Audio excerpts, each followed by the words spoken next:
السلام علیکم ناظرین، میں ہوں نعمان، ویلکم کرتا ہوں آپ کو آج ٹی وی کی ویڈیو میں۔ گائی یہ جو ویڈیو مرزا علی کی آئی ہے یہ ان لوگوں پہ ہے جو کھرب پتی ہوتے ہیں، ارب پتی ہوتے ہیں، مین کے شروع حرام کام سے ہوتا ہے اور پھر بعد میں سب نیک ہو جاتے ہیں۔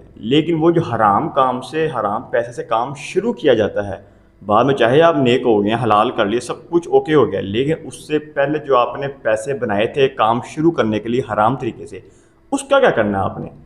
مطلب کہ مرزا علی کا کہنا ہے کہ مرزا علی کا دعویٰ ہے کہ بھئی جتنے بھی دنیا میں کھرب پتی لوگ ہیں وہ حلال طریقے سے اوپر نہیں آئے، کہیں نہ کہیں حرام کام کیا، اس کے بعد چاہے حلال ہو گئے ہیں، معافیاں مانگ لی، لیکن شروع والا حرام سے ہوا ہے۔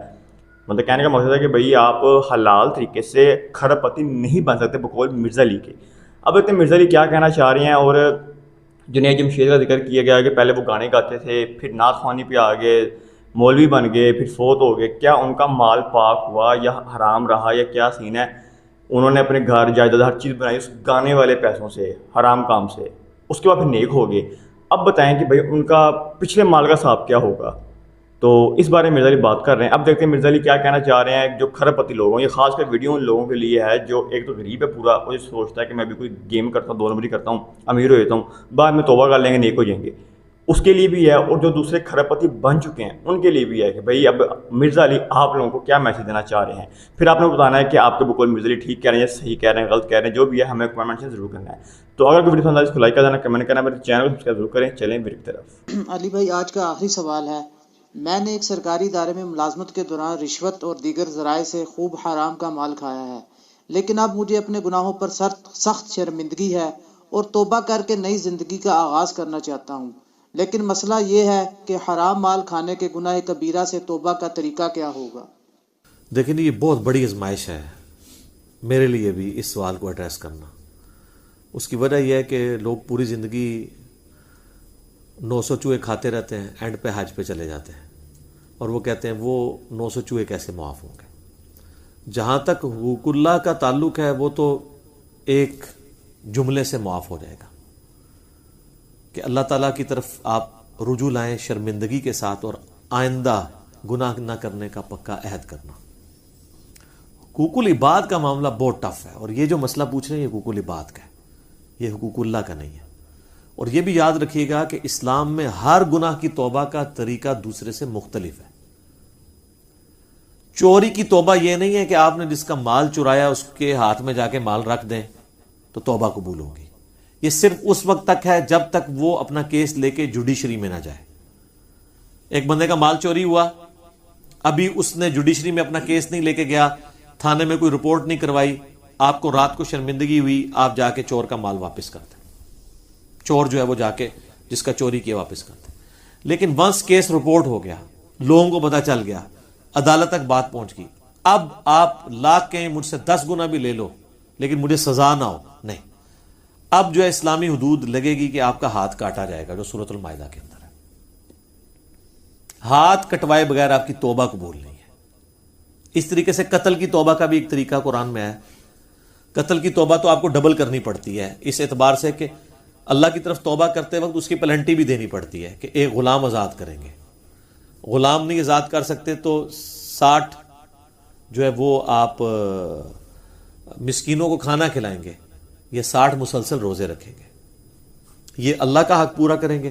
اور مقتول کا حق یہ ہوگا کہ اگر وہ بلڈ منی ڈیمانڈ کرتا ہے یعنی دیت، تو 100 اونٹ کے برابر، یعنی آج کی آپ سمجھ لیں 2 سے 2.5 کروڑ روپیہ بنتا ہے اگر آپ 1.5-2 لاکھ کا بھی ایک اونٹ لگائیں، یا بہت بھی کر لیں تو 1 لاکھ کا تو لگتا ہے 1 کروڑ تو بن ہی جائے گا۔ ابو داؤد میں حدیث ہے کہ 100 اونٹ دیت ہے بلڈ منی دیں گے، اور وہ بھی اس صورت میں اگر وہ ایگری کرے، اور اگر وہ کہے کہ میں قتل کے بدلے میں قتل کرواؤں گا، تو پھر آپ جب تک قتل نہیں ہوتے نا قتل کے بدلے میں، آپ کی توبہ اس حوالے سے قبول نہیں ہوگی جب کیس جوڈیشری کے اندر آ جاتا ہے اور آپ پکڑے جاتے ہیں۔ تو اب یہ حرام مال والا جو مسئلہ ہے یہ بہت کریٹیکل ہے۔ اس میں اگر کوئی یعنی ایک سرکاری ادارے میں XYZ کوئی بھی ادارہ ہو سکتا ہے، اس کے اندر ملازمت اختیار کی ہوئی ہے، چاہے جائز کام کرنے کے لیے چاہے ناجائز کام کرنے کے لیے، دونوں صورتوں میں اگر وہ کسی سے رشوت لیتا ہے تو ظاہر ہے وہ حرام کا مال کھا رہا ہے۔ کیونکہ وہ اس پوسٹ پہ جو بیٹھا ہے اس کام کرنے کی آلریڈی وہ تنخواہ لے رہا ہے. اب ایکسٹرا جو پیسے لے گا وہ حرام ہوں گے. بخاری اور مسلم دونوں میں حدیث ہے کہ نبی علیہ السلام نے عاملین زکوٰۃ مقرر کیے ہوئے تھے جو جا کے زکوٰۃ کلیکٹ کرتے تھے لوگوں سے، بھیڑ بکریوں کی زکوٰۃ. اب جب لوگوں سے وہ کلیکٹ کرتے تھے تو لوگ ان کو بیت المال کے لیے زکوٰۃ کی بھیڑ بکریاں بھی دیتے تھے، ساتھ ایک آدھ بکری کسی کو گفٹ دے دی. اب جب وہ آ کے نبی علیہ السلام کے پاس بیت المال میں زکوٰۃ جمع کرواتے تھے تو وہ کہتے تھے یہ تو وہ ہے جو ہم نے زکوٰۃ کلیکٹ کیا اور یہ مجھے گفٹ ملا ہے. تو نبی علیہ السلام فرماتے تھے کہ جاؤ اپنے ماں باپ کی گود میں جا کے بیٹھو، میں دیکھتا ہوں تمہیں وہاں پہ کون گفٹ دیتا ہے. تمہیں اس پوسٹ کی وجہ سے گفٹ ملا، یہ بھی بیت المال میں آئے گا. یہ ایک جنرل حدیث ہے جو سب کو کور کرتی ہے کہ جس شخص کو سرکاری پوسٹ کی وجہ سے کوئی گفٹ بھی ملا ہے وہ حکومت کے خزانے میں جمع کروائے گا، کیونکہ اگر وہ اس پوسٹ پہ نہ ہوتا اس کو کوئی گفٹ نہ دیتا. اگر کوئی فوڈ انسپیکٹر نہ ہو تو کس نے اس کے گھر جا کے جو ہے وہ اتنے کلو مرغی اور اتنے کلو قیمہ جا کے دینا ہے؟ ہمیں تو نہیں کوئی آ کے دیتا، دیو بھی نہ میرا کو لے کے پہنچ جاؤ میرے گھر. ویسے میں کہہ رہا ہوں کہ اس پوسٹ کی وجہ سے دے رہے ہیں نا، یا علماء کو جو مل رہا ہے ان کی پوسٹ کی وجہ سے مل رہا ہوتا ہے نا. تو اس طرح کے گفٹ اگرچہ عاملین زکوٰۃ کی تنخواہ درست ہے، وہ قرآن میں سورہ توبہ کی آیت نمبر 60 میں 8 مصرف آئے ہیں زکوٰۃ کن کن کاموں میں لگ سکتی ہے. اس میں سے ایک مصرف یہ ہے کہ جو زکوٰۃ کو کلیکٹ کرنے والے سرکاری ملازمین ہیں ان کی تنخواہ بھی. اس لیے ہمارے ٹیکسز کا جو پیسہ ہے اس سے فوج کی، ایجنسیز کی اور اسی طریقے سے جو باقی حکومتی عہدیدار ہیں ان کی تنخواہیں جاتی ہیں. اب وہ اپنا کام کرنے کا ایکسٹرا پیسہ لوگوں سے لینا شروع کر دیں. جس طرح کسی زمانے میں ہمیں یاد ہے کہ شناختی کارڈ جب یہ نادرہ نہیں تھی، اللہ بھلا کرے پاکستان میں ایک ادارہ ایسا ہے جس پہ ہم فخر کر سکتے ہیں. پرسنلی انہوں نے آ کے کم از کم کسی ایک کام کو تو سٹریم لائن کیا ہے نا.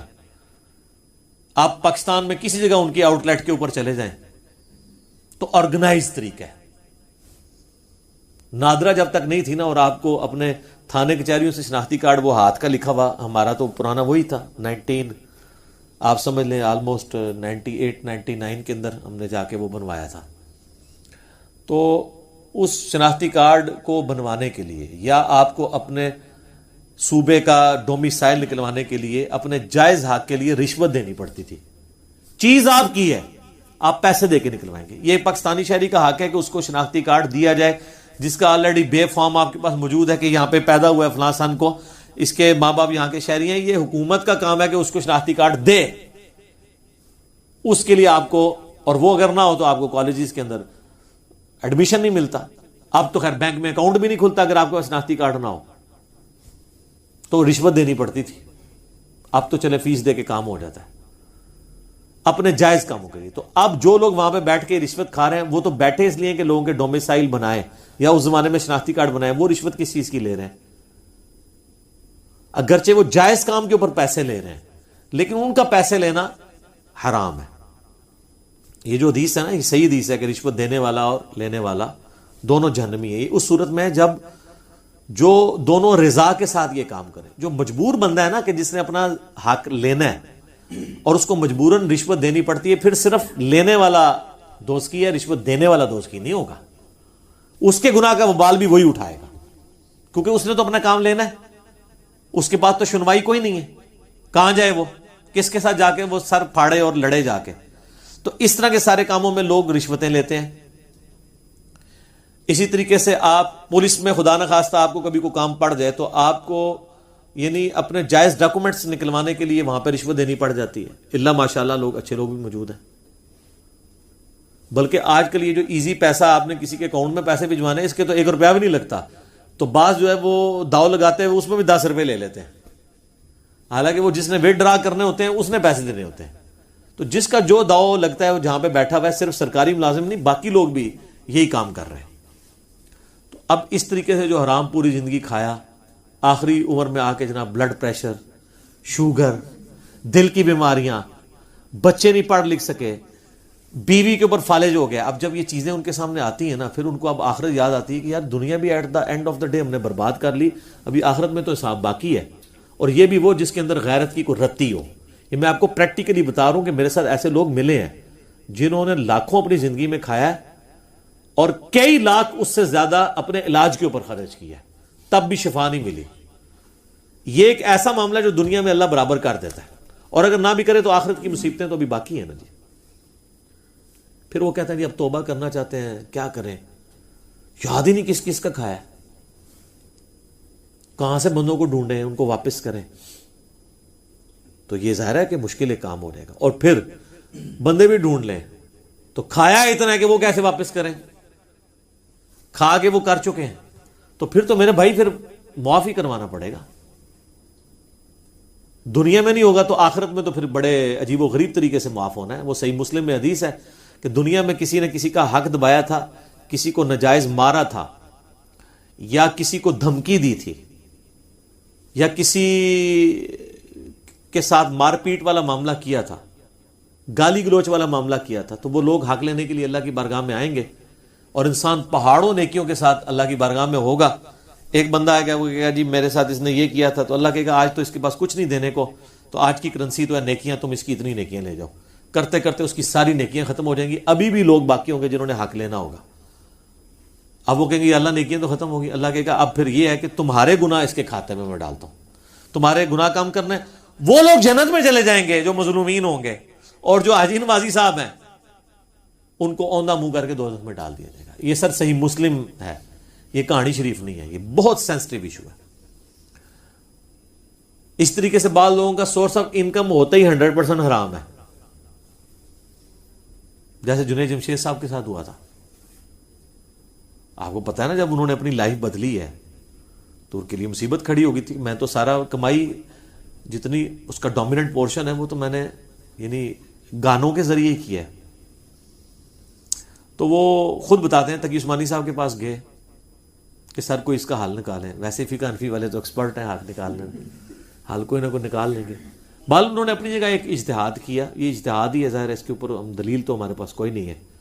اپنے اینڈ پہ جو انہوں نے کوشش کی, تو انہوں نے کہا کہ ٹھیک ہے تم اپنے, ظاہر ہے تمہارے پاس تو اب یہی مال ہے نا جس سے تم آگے کام کر سکتے ہو, تو اسی آرام کے مال سے کوئی کاروبار کرو, اور جب اس سے کاروبار سے جو تمہیں نفع حاصل ہو اس نفع کو سائڈ پہ رکھتے جاؤ, جوڑتے جاؤ, اور جب وہ راس المال کے برابر ہو جائے, جو تم نے اکویٹی جہاں پہ انویسٹ کر کے, جو یعنی مثلا 1 کروڑ روپے کی انویسٹمنٹ کی تھی, تو وہ منافع جب 1 کروڑ ہو جائے نا, تو وہ 1 کروڑ روپیہ تم اللہ کی راہ میں صدقہ کر دو, اور پھر تمہارا مال پاک ہو گیا. لیکن سٹارٹ تو اس سے لیا ہوا تھا نا. یہ اتنا خطرناک مسئلہ ہے. میرے پاس خیر اس کا کوئی سلوشن اس کے سوا ہے بھی نہیں, لیکن اس سے اگر کوئی یہ پلی لینا شروع کر دے کہ وہ اسمگلنگ کر کے یہ کسی اور طریقے سے, کہتے ہیں نا پہلا کروڑ بنوانا ہی مشکل ہوتا ہے, اگلے کروڑ سے آ جاندے ہیں. دیکھنے آپ کے یہاں پہ کئی ارب پتی لوگ ہیں, ان کو وہ لوگ اگر اپنی بایوگرافی آپ کو سناتے ہیں تو وہ کہتے ہیں کہ ہمیں تو اپنے ماں کی دوائی کے لیے بھی ہمارے پاس پیسے نہیں تھے. آج وہ جناب خربوں کے مالک ہیں. تو ظاہر ہے کہیں پہ انہوں نے جو ہے نا وہ نو بال کرائی ہے نا ٹھیک ہے نا, وہ پہلا کروڑ تو بنایا نا. یہ سب جناب میرا علا وجہ بصیرت یہ دعویٰ ہے کہ دنیا میں آپ کو جتنے کھرب پتی لوگ نظر آ رہے ہیں نا, یہ حلال کے طریقے سے اوپر نہیں پہنچے. اب اگرچہ وہ 100% حلال کے اوپر ہوں, کہیں نہ کہیں انہوں نے بیچ میں ڈنڈی ماری ہے, کیونکہ حلال کی آؤٹ پٹ یہ کبھی بھی نہیں ہوتی کہ انسان اس لیول کے اوپر چلا جائے. چاہے انہوں نے اپنے فائلوں کو ٹائر لگائے ہوئے ہوں, وہ اس کو غلط سمجھ نہیں رہا ہوگا, لیکن کہیں نہ کہیں اس نے اپنے معاملات کیے ہوں گے. چاہے دھونس کے اوپر کسی سے کوئی چیز ہتھیائی ہو, یا کسی دوسرے کو نیچا کرنے کے لیے اس کے خلاف پراپوگنڈا کر کے اپنی پروڈکٹ لانچ کی ہو. آپ کوئی بندہ لے آئیں اور وہ کہے کہ میں نے کچھ بھی نہیں کیا اور میں ارب پتی بن گیا ہوں, نہیں, کہیں نہ کہیں اس نے ڈنڈی ضرور ماری ہوئی ہوتی ہے. اور پھر جب آپ یہ بات کریں کہیں گے نہیں جی اللہ چاہے تو حلال میں برکت نہیں دے سکتا. جناب حلال کو دنیا سے ہونی آیا ہے. حلال میں تو پھر یہ نہیں ہے کہ آپ جناب حلال کمائیں گے اور زکوٰۃ نہیں دیں گے. جس کے پاس 1 ارب روپیہ سر, اس کی زکوٰۃ جو ہے نا وہ 2.5 کروڑ روپیہ بنتی ہے سال کی.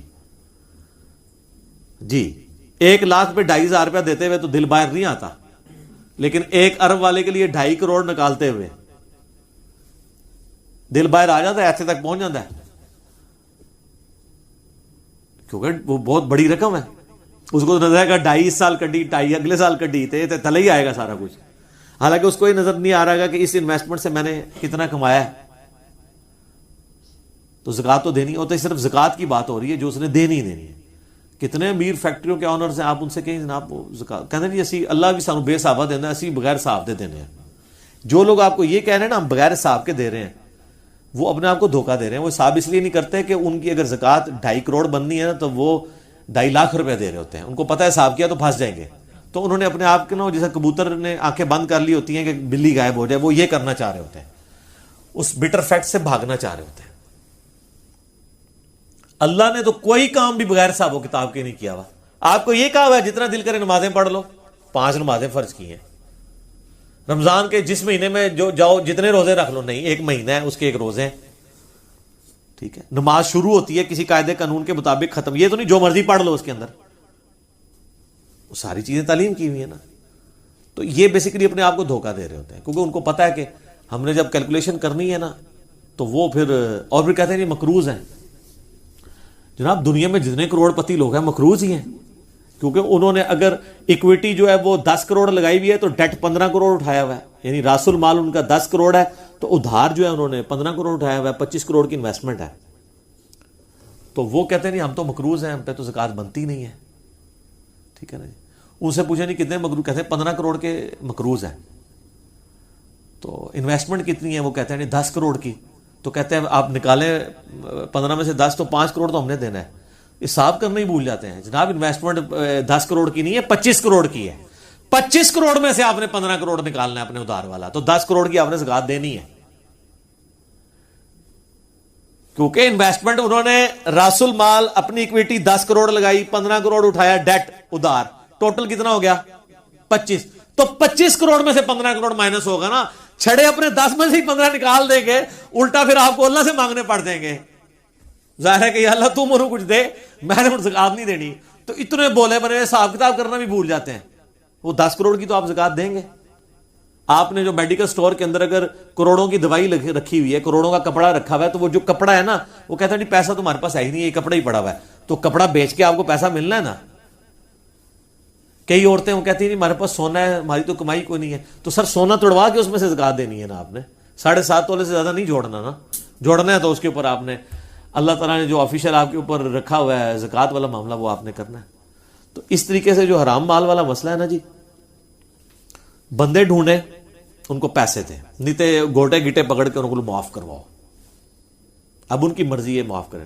اب پیسے ہیں، بندے ڈھونڈنا ناممکن ہے، ظاہر ہے مختلف پوسٹوں پہ رہے، تو آخری حال یہ ہے کہ آپ وہ رقم کیلکولیٹ کریں، اتنی رقم آپ اللہ کی راہ میں خیرات کریں، اس نیت کے ساتھ کہ اس خیرات کا ثواب ان لوگوں کو پہنچے کہ جن کا میں نے مال ہتیا ہے، اور ان بیچاروں نے ہو سکتا ہے اپنے زمانے میں خود اتنی خیرات نہ کرنی ہوتی، وہ قیامت والے دن جب دیکھیں گے کہ وہ خیرات کا مفت کا ثواب ان کے نامہ مال میں آ گیا، تو عین ممکن ہے وہ آپ سے راضی ہو جائیں کہ چلو یار اس نے ہمارے سے پیسہ لیا تھا تو ہماری طرف سے خرچ کیا، بلکہ وہ تو کہیں گے کہ اور ہی تھوڑا لے لیتا، آج تو کرنسی تھی نیکیاں تو ہمیں مل جائے۔ تو اللہ تعالیٰ اور اس کو سپورٹیو احادیث بھی ہیں کہ اللہ تعالیٰ پھر معافی والا معاملہ فرما دے گا، لیکن یہ بہرحال آپ کو حقوق العباد اسی طریقے سے معاف کر، یہ تو مال کی بات ہو رہی ہے، باقی جو زیادتیوں والا معاملہ ہے وہ تو جناب بہت سخت ہے۔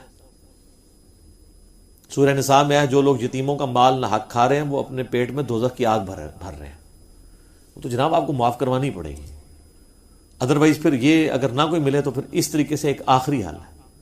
آپ کو کہتا ہے کہ میرے پاس مال بھی نہیں ہے، پھر جناب آپ رو پیٹ کے پوری زندگی گزاریں کہ اللہ تعالیٰ آپ پہ رحم کھائے کہ قیامت والے دن آپ کے جن کے اوپر آپ نے ظلم ڈھایا ہے ان لوگوں کو اللہ تعالیٰ خود سے اپنی طرف سے کچھ دے کے راضی کر دے تو کر دے، وہ تو رونا پیٹنا اب آپ اللہ کے سامنے ہی کریں، ہمارے پاس تو اس کا کوئی سولوشن نہیں ہے۔ یہ سولوشن تھا کہ آپ اللہ کی راہ میں خرچ کریں، لیکن اس میں میرے پچھلے دنوں ایک کلپ بھی آ چکا ہے، 40 سال پرانا قرضہ، گولڈ کی ڈی ویلیو کو بھی آپ کاؤنٹ کریں گے، ظاہر ہے تو آپ تو آج کی ڈیٹ میں وہ قرضہ اتار رہے ہیں نا، یہ تو نہیں ہے کہ آپ نے رشوت کھائی تھی آج سے 40 سال پہلے 1000 روپیہ تو آج 1000 روپیہ آپ اتاریں گے، نہیں، وہ آپ کو گولڈ کے اعتبار سے کیلکولیٹ کرنا پڑے گا، کیونکہ اگر بارٹر سسٹم ہوتا تو پھر کیا ہونا تھا کہ اگر آپ نے سال پہلے کسی کی 40 کلو گندم ہتھیائی تھی تو آج 40 کلو ہی دینی تھی نا، یہ تو نہیں ہونا تھا کہ آج 1 کلو دینی تھی، آج اتنے روپے میں جو ہے وہ 1 کلو گندم آئے گی جو آج سے 40 سال پہلے 40 کلو آتی تھی، تو اگر 40 کلو گندم ہتھیائی بھی تھی تو آج 40 کلو ہی دیں گے نا،